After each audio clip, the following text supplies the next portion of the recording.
इतिहास में संभवतः पहली बार ऐसा हो रहा है कि जब एक साथ देश के अलग अलग कोने से एक ही जगह के लिए इतनी ट्रेनों को हरी झंडी दिखाई गई हो।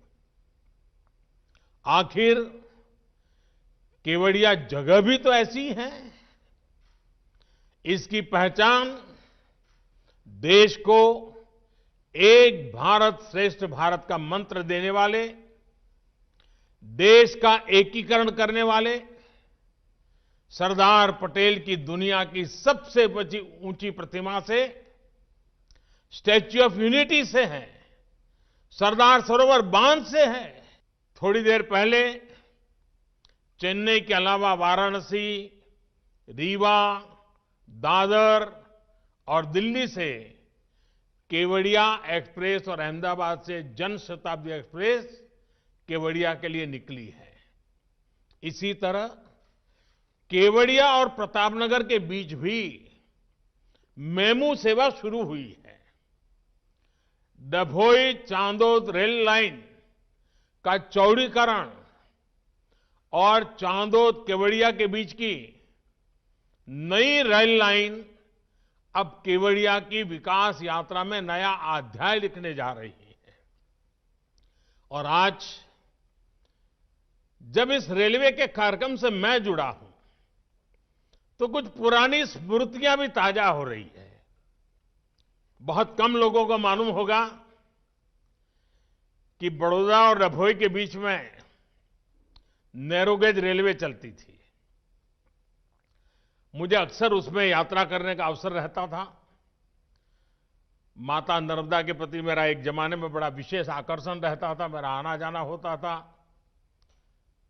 जीवन के कुछ पल मां नर्मदा की गोद में बिताता था। और उस समय इस नैरोगेज ट्रेन से हम चलते थे। और ये नैरोगेज ट्रेन का मजा ये था कि आप उसकी स्पीड इतनी धीमी होती थी, कहीं पर भी उतर जाइए, कहीं पर भी उसमें चढ़ जाइए, बड़े आराम से। इवन कुछ पल तो आप साथ साथ चले तो ऐसा लगता है कि आपकी स्पीड ज्यादा है। तो मैं भी कभी इसका मजा लूटता था, लेकिन आज वो ब्रॉड गेज में कन्वर्ट हो रहा है। इस रेल कनेक्टिविटी का सबसे बड़ा लाभ स्टैच्यू ऑफ यूनिटी देखने आने वाले टूरिस्टों को तो मिलेगा ही।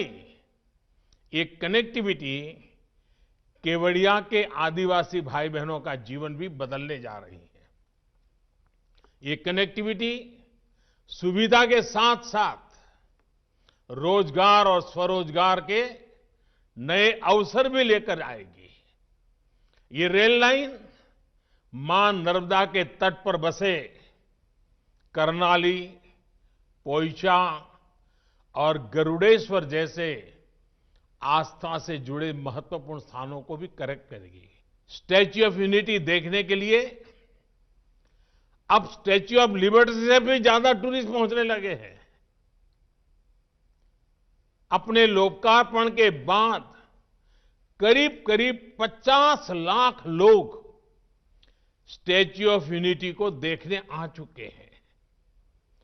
कोरोना में महीनों तक सब कुछ बंद रहने के बाद अब एक बार फिर केवड़िया में आने वाले टूरिस्टों की संख्या तेजी से बढ़ रही है। एक सर्वे में अनुमान लगाया गया है कि जैसे जैसे कनेक्टिविटी बढ़ रही है, भविष्य में हर रोज 1 लाख तक लोग केवड़िया आने लगेंगे। साथियों, छोटा सा खूबसूरत केवड़िया इस बात का बेहतरीन उदाहरण है कि कैसे प्लान तरीके से पर्यावरण की रक्षा करते हुए इकोनॉमी और इकोलॉजी दोनों का तेजी से विकास किया जा सकता है। साथियों, मुझे याद है जब शुरू में केवड़िया को दुनिया का बेहतरीन फैमिली टूरिस्ट डेस्टिनेशन बनाने की बात की जाती थी तो लोगों को यह सपना ही लगता था। लोग कहते थे ये संभव ही नहीं है, हो ही नहीं सकता। इस काम में तो अनेकों दशक लग जाएंगे। खैर, पुराने अनुभव के आधार पर उनकी बातों में तर्क भी था। न केवड़िया जाने के लिए चौड़ी सड़कें, न उतनी स्ट्रीट लाइटें, न रेल, न टूरिस्टों को रहने के लिए बेहतर इंतजाम। अपनी ग्रामीण पृष्ठभूमि में केवड़िया देश के अन्य छोटे से गांवों की तरह ही एक था। लेकिन आज कुछ ही वर्षों में केवड़िया का कायाकल्प हो चुका है। केवड़िया पहुंचने के लिए चौड़ी सड़कें हैं, रहने के लिए पूरा टेंट सिटी है, अन्य अच्छे इंतजाम हैं, बेहतरीन मोबाइल कनेक्टिविटी है, अच्छे अस्पताल हैं। कुछ दिन पहले सी प्लेन की सुविधा शुरू हुई है और आज देश के इतने सारे रेल रूट से केवड़िया एक साथ जुड़ गया है। ये शहर एक तरह से कंप्लीट फैमिली पैकेज के रूप में सेवाएं दे रहा है।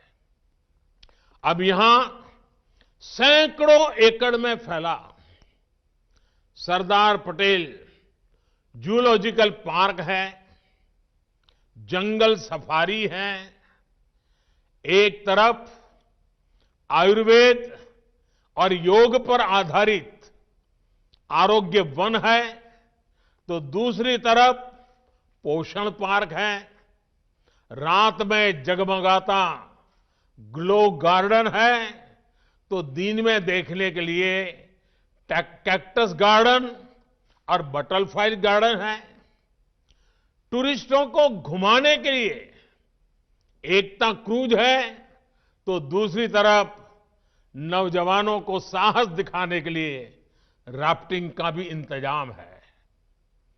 यानी बच्चे हो, युवा हो या बुजुर्ग, सभी के लिए है, बहुत कुछ है।